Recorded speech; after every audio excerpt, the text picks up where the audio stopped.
I can't assure you, you're talking about Panama and Greenland. No, I can't assure you on either of those two.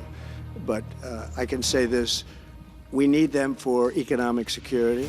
The Panama Canal was built for our military. President-elect Donald Trump has revived his desire to claim Greenland from Denmark for the US. They thought it was just ice, remote, empty, silent. But what the world failed to realize is that Greenland has never been silent. It was simply waiting to be heard. In 2025, global superpowers are no longer measured by the number of aircraft carriers they possess or the reach of their missiles.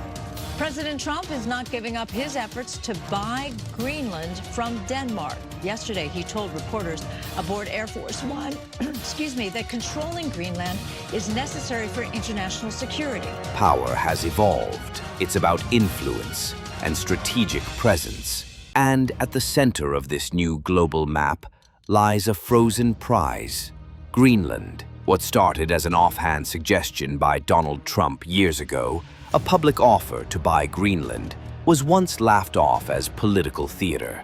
Headlines mocked it, late-night hosts turned it into comedy, and even seasoned diplomats dismissed it as absurd.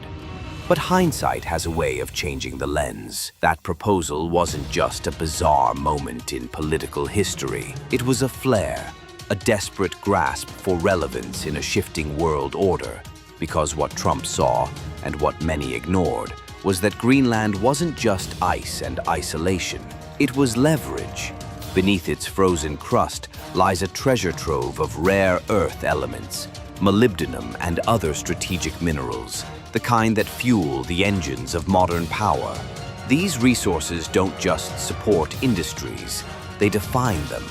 Electric vehicles, precision weaponry, aerospace tech, green energy infrastructure.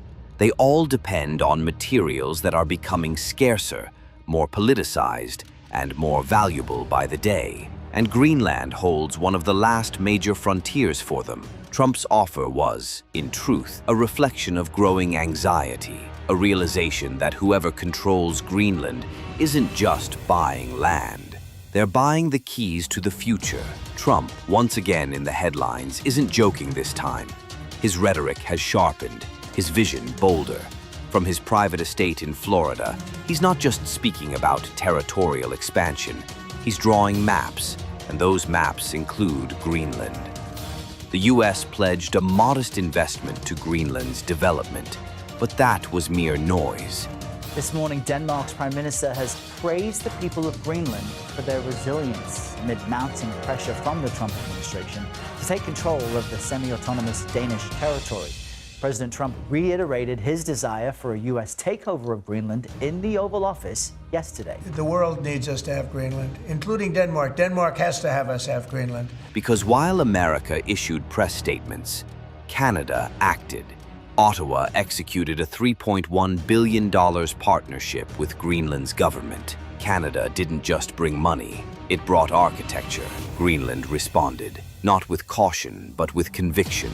A 30-year mining license, 10% of profits earmarked for Greenland's sovereign wealth fund. Flags don't build trust.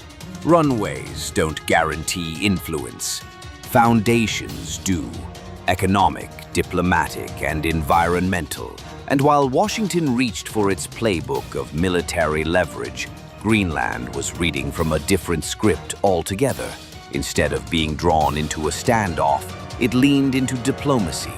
It welcomed partners who brought investment, not interference. Quietly but decisively, Greenland redrew the lines, not with tanks, but with treaties.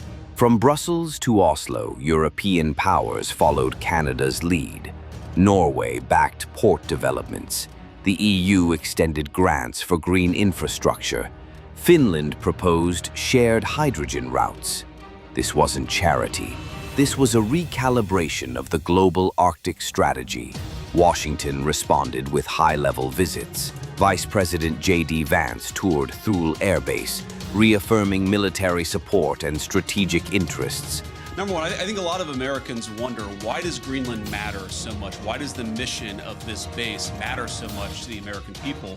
And I learned a lot about that today myself. Of course, you can read about it in a book, but I saw it up close and personal. And if, God forbid, to my fellow Americans, if a missile was fired from an enemy country or an enemy submarine into the United States, it is the people here before us who would give notice to our brave men and women further south in the United States to let people know what was coming and, God willing, to try to shoot it down and prepare for it. That's one of the things that we do at installations like this. But Greenland wasn't impressed.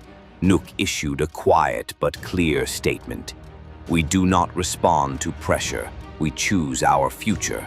That future, one built with collaboration, not coercion, with diplomacy, not declarations. While Trump pushed headlines, Ottawa negotiated realities. Canada didn't demand, it partnered. Greenland is no longer a pawn. It's a player, and its alliances aren't accidental. The heart of this new Arctic order lies in timbre, not just a mine, but a geopolitical jackpot. This rare earth deposit is so vast that it has the potential to rewrite global supply chains. We're talking about 85,000 tons annually, enough to tilt the balance of power in industries from renewable energy to advanced defense systems. And it's not just about what's underground. It's about who's above it. Building the framework, Canada took the lead, not with loud claims, but with smart capital and long-term commitment. The EU followed, bringing technical expertise, infrastructure planning, and political backing. Together, they didn't just invest in a mine, they built an ecosystem. This isn't a land grab, it's a strategic assembly. In this frozen chessboard of geopolitics, each move is deliberate, each partnership is calculated. And while others are still drawing borders, Greenland and its allies are drawing blueprints for a future powered not by noise, but by precision. Trump may have reignited interest in Greenland, but he misread the moment. He saw it as a dormant outpost, a place to claim, not consult.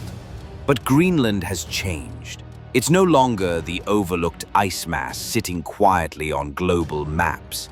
It has matured into something far more complex.